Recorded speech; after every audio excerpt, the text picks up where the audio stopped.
ایک ہے دین اور ایک ہے ظلم۔ دین مینس قرض۔ آپ نے کسی سے قرض لیا اور ہڑپ لیا کہ بھائی چلو فلاں کا قرض لیا تھا، یا تو کھا گیا اب دوں گا نہیں، تو دنیا میں تو بچ سکتے ہو لیکن میدان محشر میں بچنے کا کوئی چانس نہیں ہے۔ اس کو بولتے دین، یعنی کوئی کسی کا رقم لیا ہو، پیسہ لیا ہو، پیسہ لے کر کھا گیا تو اس کی ادائیگی کرنی ہوگی، اور یہ رب بھی معاف نہیں کرے گا۔ اتنا سن لے آپ، اگر آپ یہ سوچتے ہوں گے کہ اللہ غفور ہے، بخش دے گا، میں حاجی ہوں، میں نمازی ہوں، میں روزے دار ہوں، اللہ معاف کر دے گا، نہیں۔ جب تک جس بندے کا کھائے ہو، جس بندے پر ظلم کیے ہو، جس بندے پر ناحق الزام لگائے ہو، تب تک رب معاف نہیں کرے گا جب تک وہ بندہ معاف نہ کر دے۔ تو ایک ہو گیا کیا؟ دین، یعنی کسی کی دولت لی ہو۔ اب اس تعلق سے فتاوی رضویہ شریف کی ایک عبارت ذہن میں آ رہی ہے۔ اعلیٰ حضرت فرماتے ہیں کہ اگر کوئی شخص کسی کا 3 پیسہ، کیا روپیہ نہیں، نوٹ نہیں، 1000 and 1000 لاکھ نہیں، 3 پیسے کے تعلق سے ذکر ہے، کوئی شخص اگر کسی کا 3 پیسہ صرف کھا لے ناحق ظلمن، یعنی کسی نے دین دیا اور کھا لیا اور ادا نہیں کیا، تو اعلیٰ حضرت تحریر فرماتے ہیں کہ میدان محشر میں غالباً 1-2 نماز نہیں بلکہ 700 با جماعت نمازوں کا ثواب اس بندے کو دینا ہوگا۔ اللہ ہے آپ میں سے کسی 2 وقت کی تو نماز بڑی مشکل سے پڑھتے ہو، فجر میں تو کوئی دکھتا ہی نہیں ہے، 4 وقت ہے تمہارے پاس، 4 وقت میں بھی کوئی ڈمہ مار جاتا ہے تو دے پاؤ گے۔ 3 پیسے کا صرف قرض ہے۔ میدان محشر میں اگر تم دنیا میں کتنی ہی دولت جمع کر لو، میدان محشر میں ادا نہیں کر سکتے کہ بھئی میرے پاس پیسے ہیں میں تو دے دوں گا، نہیں، وہاں نیکیاں دی جائے گی، وہاں نیکیاں دی جائے گی۔ اب یہ تو پہلی چیز ہے دین، اور دوسری چیز کیا؟ ظلم۔ 2 کیٹیگری میں نے بیان کی تھی۔ دوسری کیا؟ ظلم، کہ آپ نے کسی بندے پر ظلم کیا۔ اب ظلم کی بھی کئی طرح ہے، کئی کیٹیگری ہے۔ ایک ظلم تو ایسا ہے کہ بھائی میں نے اس کو مارا،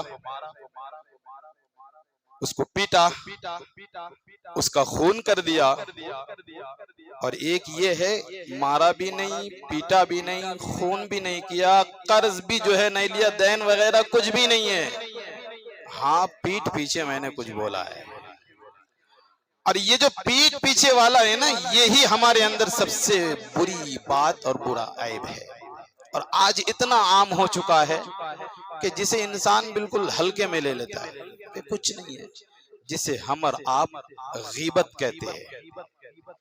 اچھا، یہ لفظ غیبت ایسا ہے کہ جو غیبت کرنے والا بھی پسند نہیں کرتا ہے، کرتا ہے جو غیبت کرتا ہے، غور کیجئے گا، لفظ غیبت ہے ہی ایسا کہ خود غیبت کرنے والا بھی اسے پسند نہیں کرتا۔ کرتا ہے کیا؟ ہر کوئی نہیں، بلکہ میں تو یوں کہتا ہوں 99% لوگ ایسے ہیں جو غیبت میں مبتلا ہے۔ اور غیبت کے تعلق سے آپ کو بتاتا ہوں میں، حدیث پاک میں آتا ہے، غالباً حضرت ابن عمر رضی اللہ تعالیٰ عنہ، یا عبداللہ ابن عمر رضی اللہ تعالیٰ عنہ جو ہے اس کے راوی ہے، وہ فرماتے ہیں کہ حضور علیہ السلام کے زمانے میں جو ہے غیبت اگر کوئی کرتا تھا تو اس سے بو آتی تھی، اس سے کیا آتی تھی؟ بو آتی تھی، بدبو آتی تھی، غیبت کی بو چلتی تھی۔ لیکن آج اس کی بو نہیں ہے، وہ کیوں؟ تو روایت میں، اسی روایت میں مذکور ہے یہ کہ وہ اس لیے کہ اس زمانے میں غیبت بہت کم کیا کرتے تھے، بہت ہی کم، کوئی کر لے تو کر لے ورنہ نہیں۔ اور آقا کریم خود بحیات تھے، آقا کریم خود جو ہے اصلاح فرماتے تھے کہ تم نے غیبت کی ہے تو فوراً یہ کرو، تو غیبت کوئی کرتے ہی نہیں تھے۔ تو آپ فرماتے ہیں کہ اگر کوئی شخص کسی کی برائی یا غیبت کرتا تو اس سے کیا ہوتا؟ بو آیا کرتا تھا۔ لیکن آج اس کی بو نہیں آتی، بو تو آتی ہے، لیکن آپ اس روایت میں لکھتے ہیں، طے فرماتے ہیں کہ وہ اس لیے کہ آج چونکہ غیبت عام ہو چکی ہے۔ اس کی مثال دیتے ہوئے لکھے ہے کہ جیسا کہ کوئی چمڑے کو دباغت رنگنے والا، چمڑا ہے نا، چاہے کسی بھی جانور کا ہو، جس کو دباغت دی جاتی ہے، تو جس گھر میں چمڑے کو دباغت دی جائے، جس چمڑے کو رنگا جائے، اس گھر میں اگر آپ پہلی مرتبہ پہنچیں گے تو 5 سے 10 سیکنڈ وہاں آپ رک سکیں گے، جلدی نکلنا ہے کہ نہیں؟ کیوں؟ آپ کو بو آئے گی، بہت خطرناک بدبو آئے گی، اور آپ ٹھہر نہیں سکتے وہاں پہ۔ لیکن اسی گھر والے جو اس کو دباغت دیتے ہیں، جو اس کو رنگتے ہیں، انہیں بو نہیں آتی، بلکہ وہ چمڑے کو صاف بھی کرتے ہیں، وہاں بیٹھ کر کھاتے بھی ہیں، انہیں پتہ ہی نہیں چلتا ہے۔ وجہ کیا ہے؟ وجہ کیا ہے؟ غور کیے، سوچنا، ذہن پہ زور ڈالنا۔ وجہ یہی ہے کہ وہ اس میں دن رات ملوث ہے۔ اب اس کی بو ان کو بو لگتی نہیں ہے، انہیں محسوس ہی نہیں ہوتا، انہیں پتہ ہی نہیں چلتا ہے، لیکن جو دور سے آتا ہے، پہلی مرتبہ جاتا ہے، اسے بدبو آتی ہے، وہ ٹھہر نہیں سکتے وہاں پہ۔ ٹھیک اسی طرح حال غیبت کا ہے کہ جب بندہ غیبت کر کے اس کی عادی ہو جاتا ہے، پھر جو ہے غیبت کی نہ اسے احساس ہوتا ہے، نہ اس کی بو اسے پتہ چلتا ہے، اور پھر حدیث پاک میں آتا ہے ایسے بندے کی نہ اللہ دعا قبول فرماتا ہے، نہ نمازیں قبول فرماتا ہے۔ آج ہم کہتے ہیں مانگتے حضرت، بہت مانگتے ہیں، ہر نماز میں مانگتے ہیں، سجدے میں مانگتے ہیں، مولا دے دے، مولا عطا کر دے، مولا تو ہی دینے والا ہے۔ حضرت دیتے ہی نہیں ہے تو باہر جا کے کیوں کہتے ہو پھولا ویسا ہے؟